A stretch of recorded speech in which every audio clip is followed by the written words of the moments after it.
mentioned to Glenda what song I had chosen. She said, I was going to choose that song. I was going to choose that song. I think it's a perfect song for today's topic, this what's next? What's next? So we've spent this entire month of January, those of you who have been with us all month, we've been looking at our life experience. We've been setting aside time to sort of reset and renew. Soul time. This idea of living an examined life, setting aside this quiet time of the year when things are a little bit more dormant, holidays over, things are a little quieter, to ask ourselves those questions. You know, what's it all about? Where am I going? Do I like the way my life is showing up? How does it need to be different? What direction do I need to move in this wonderful life experience? How do I reset the energy of my life experience? And so this idea of setting aside time with intention to enter that soul energy, to ask those questions of our higher self is really important.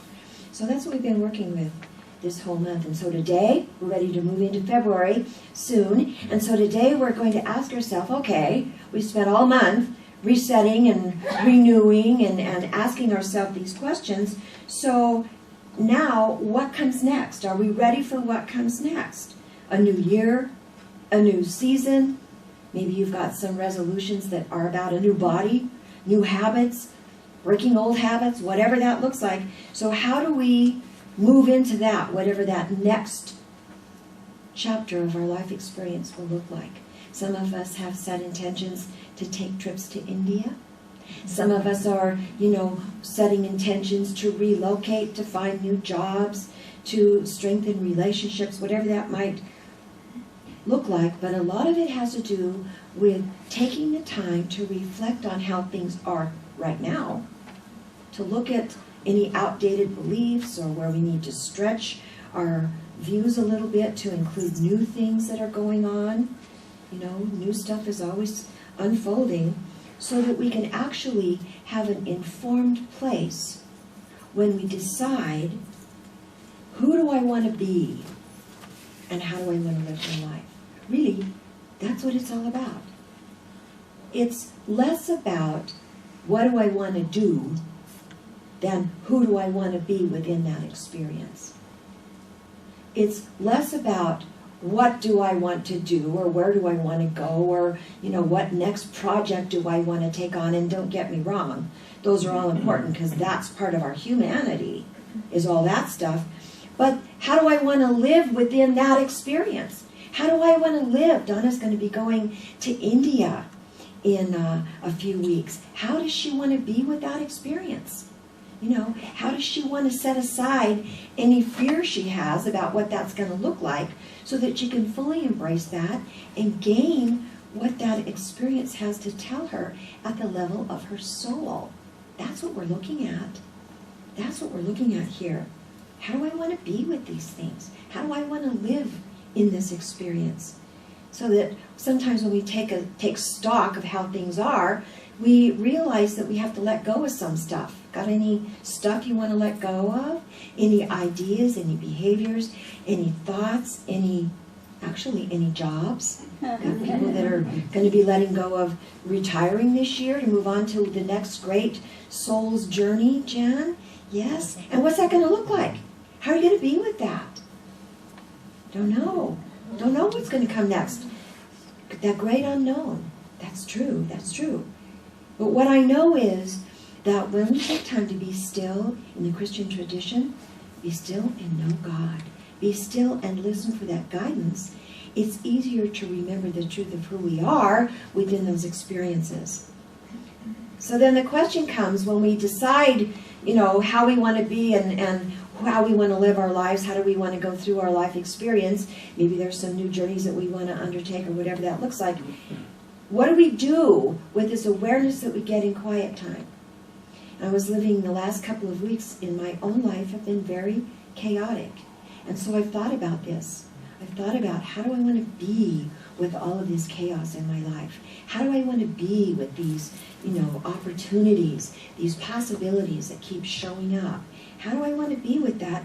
And how do I take what I've gained from my quiet time, which is a remembrance of who I am, and what's important to me. Who I am and what's important to me is all about love. It's all about harmony. It's all about compassion. It's all about beauty. It's all about kindness. It's all about hospitality. It's all about grace. It's all about acceptance. It's all about non-judgment. Those are the things that I reawaken to during this quiet time. Those qualities of the divine that inform my own soul's journey. You've got your own qualities of the way you want to be with your life experience. So how do I take what I've gained and remembered? I didn't gain anything, I just remembered. I reminded myself of what is important. How do I take that from my quiet reflection time? Now what do I do with it? Now what do I do with it? Because sometimes when we get these insights, guess what? It fades really quickly. Have you ever noticed? We get an aha moment, and then all of a sudden, it's like, well, where did that go? What happened to that? What happened to that? How many of you were here on New Year's Eve? You wrote yourself a letter on New Year's Eve. 30 days ago, less than 30 days ago. How many of you have a very clear, distinct remembrance of what you wrote in your letter? I don't see one hand. Why do I see one hand? Two hands, maybe. We forget. We get these ahas. We open for guidance. We open for a vision. And then guess what? It fades very quickly. Have you noticed how that works? It fades very quickly. So this idea of remembering that we have distractions, remembering that we have cluttered minds, we have to remember that we have to cultivate what's left behind. Cultivate these ideas or these remembrances. Yes, harmony is important to me. Yes, peace is important to me. I want to live a life of compassion.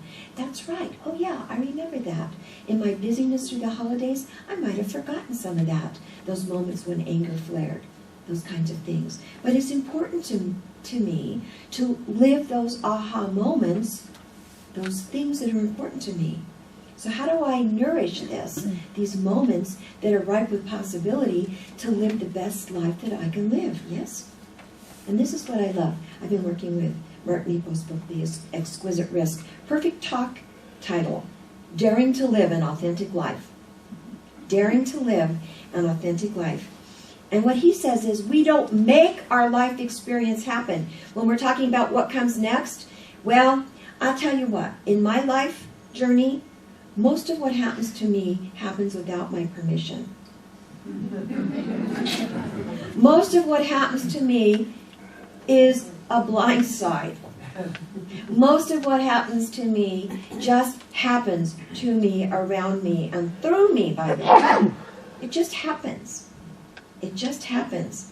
So I have to be open to allow whatever wants to be birthed through me, around me, to take place, to happen naturally through me.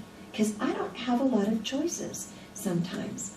These last couple of weeks, every time I walked in my home, there was a new, those of you who don't know, we have a complex home situation. We've got 9 people now living in one home. Everybody's got their own quarters, but it's complex. Every time I walked in, there was a new drama brewing. And I wasn't quite sure. Every time I left, it was like, well, I wonder what's going to be happening when I go home. Sometimes I get a call and I go home because something's happening. Do you understand what I'm saying? I don't get to choose how these things show up. I just get to be present with whatever that is. And so I was reading Mark Nepo because his work is very poetic and very beautiful. And this idea of what comes next, who knows? But what I know is I have to be ready, prayed up, reset, and I've got to be willing to embrace whatever that is, and I've got to allow it to happen in its own time. Ever try to force anything? Doesn't work. Doesn't work. So this is what he says. There's an old story of a man who came across a butterfly half born from its cocoon. It seemed to be struggling, so he tried to help it gently by gently exhaling his warm breath on it. His breath hastened the butterfly's birth, but it fell to the ground, unable to fly, because its birth was premature and it wasn't ready yet.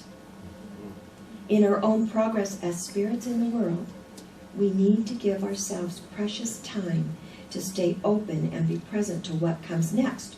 So I get from this idea that we're often very vulnerable. We're often in these in-between times where we're not yet what we're, gonna be later. We're not what we used to be. We're just what we are in this present moment, and that is good enough. That is what has come next. Do you get my drift? We're sometimes half out of the cocoon. We're sometimes half birthed. And we have to be willing to be present with our isness of the experience so that we can remember the truth of who we are, so that we can live the qualities that are important to us. Meet every moment. I love what he says. Meet each moment with all of who we are and give our all to that. Not wait for anything, right? Just be fully present with what is. Make room for the energy of the divine within that experience so that we express our highest self within that. And sometimes we've got to reframe what's going on. Sometimes we have to stretch the way we see things, like this movie. Sometimes we have to make this incredible leap and do it our way, yeah? Do it our way. Do it a new way. Find a new way to be in the world, a new way to see things, and open to the possibility within that. So what's going on for you? What's going on for you where you can actually stretch your worldview, stretch yourself into the possibilities that are presenting themselves so that you can be who you are meant to be within that. So that you can actually live the life you're meant to live within that. And guess what? You got to be very vulnerable for that. You got to be very honest. You got to be very open and very willing not to hide your flaws, not to hide your mistakes, not to hold back, but to fully embrace the moment as it is. And sometimes we have to have a do-over. Ever notice how that works? We make a choice, and it's not in alignment with who we want to be, and we just bless ourselves, like Linda would say, bam it, bless it and move on. Bless it and move on, let it go. And then just live in the truth of our own being. Live in the energy of who we know that we really are. So I chose this image behind me because this kind of is a reflection of how I see this idea of what is next. Basically, most of us kind of know the dance. These are the dance steps. I don't know, maybe a cha-cha or something. These are the dance steps. But when I was about 9 years old, Mom, sitting here in the audience, Mom had me enrolled in cotillion. Anybody go to cotillion? I wasn't very good at it. I never really learned to dance, and even today I kind of cringe when we have events and I have to get up and dance because I'm not comfortable dancing. I'm not comfortable dancing. And I think part of it is because I'm always afraid I don't know the steps. I won't be able to do it right. See? But what I know is, the truth is, and if I could just do this and know this for myself about dancing, I actually know this about most of my life.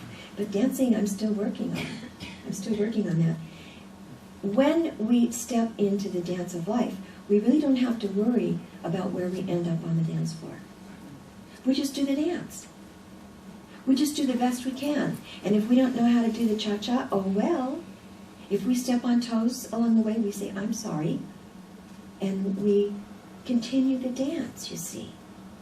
Don't know all the steps. Sometimes, those of you who were here at the Hop, when we had our evening at the Hop, sometimes we fall down. I had a dramatic fall down experience. It was really quite something. Rolled over on my back, my legs went up in the air, and you know, what was in my mind? I wasn't even embarrassed. I was worried about you folks because I'm thinking, oh my God, they're going to think something happened to me that's really bad, and it's not. I'm just here on the floor with my legs in the air, and it's okay. And I was worried about you all being worried about me, right? So sometimes we fall down when we're in this life experience and we're trying to do the dance. Do you know what I mean? Have you had that experience?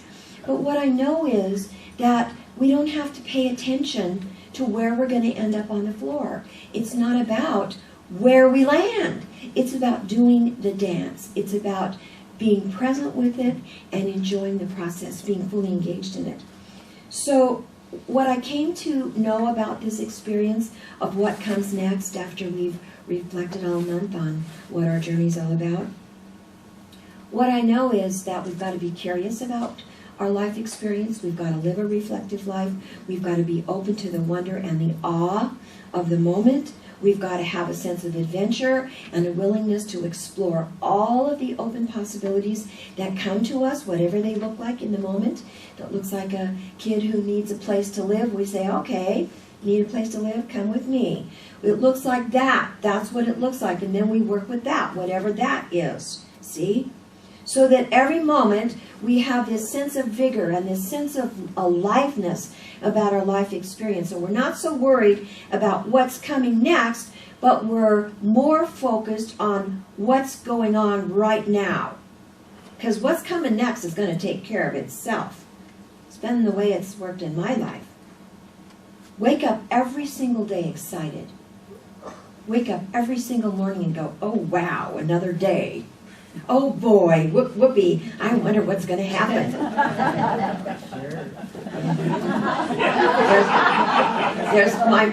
That comment came from my mom, who understands the drama of life. But the thing is, if we let it collapse us, and if we focus too much on what that thing is, and don't embrace it with who we are, when we embrace whatever this drama is with who we are and bring our quality to that, our deepest quality of love and compassion and acceptance and non-judgment and love and kindness and gentleness, and we bring whatever those qualities are to that thing, whatever that thing is in the moment, and we all got stuff. I know you got stuff too. Can't be the only one. Maybe I will. But I know I'm not the only one. We get to actually step into that, I don't know, mind, whatever that is, I don't know. But what I do know is that the uncertainty of the experience will definitely play out in some way or other, because it's going to be what comes next. And when that happens, we get to do it all over again, and we get to embrace, wow, another day, another experience. You know, I wonder what's going to happen next. And this really is a joyful way to be with life. It's not about dreading, it's none of that. It's about this enthusiasm, this exuberance for whatever life is showing us. And the best I can do is to be humble, to be real, to live an authentic life, and to practice the art of humanity. Practice the art of humanity. So that when I'm within human experiences, and this is your invitation too, to be the best human being I can be within that, and bring forth these qualities that I've remembered about myself that are important to me, so that I can actually make a decision on the spot. Ooh, how do I want to be with this? Ooh, how do I want to live with this experience? To practice that art of humanity, so that I'm useful, so that I'm spiritually useful within whatever experience I'm in. And understand that we're all connected, that we all have this one journey, individualized expression in each one of us, and that I'm just here to play a part, and you're here to play a part in whatever experience we encounter together. Whoever you come in contact with, that's your journey in that moment. But the biggest thing is, I always have to remember and remind myself, who do I want to be? How do I want to be with this? How do I want to live through this? So here's your invitation. Don't worry about what comes next. Just don't worry about what comes next, because something will come next. We're always in process. Isn't that the truth? And we don't get to decide usually how that's going to look. Give yourself time to stay open to what wants to come next, which is about embracing the possibility. That practice of being human within the experience, allowing yourself to be half-birth, through these experiences, owning the missteps or the unskillful behavior that you might bring forth, just simply doing a redo. Give yourself permission to, oops, try something new. That didn't work. Own it. Meet every single moment with all of who you are. All of who you are. Your humanity, your divinity, your joy, all of it. Meet every moment with all of who you are. Give every experience your all. Don't go through life on the sidelines and bringing half of who you are to your experiences. Bring your whole self. Just dance. This is a big invitation for me. Just dance. Don't worry about where you end up. Don't worry about where you end up. Really, there's nowhere to get. There's nowhere to go. Whatever's going on right now is what's next. That's it. That's it. So I invite you to wake up every day excited. Wake up every day and say, what? Another day. I wonder what's going to happen. Thanks for listening.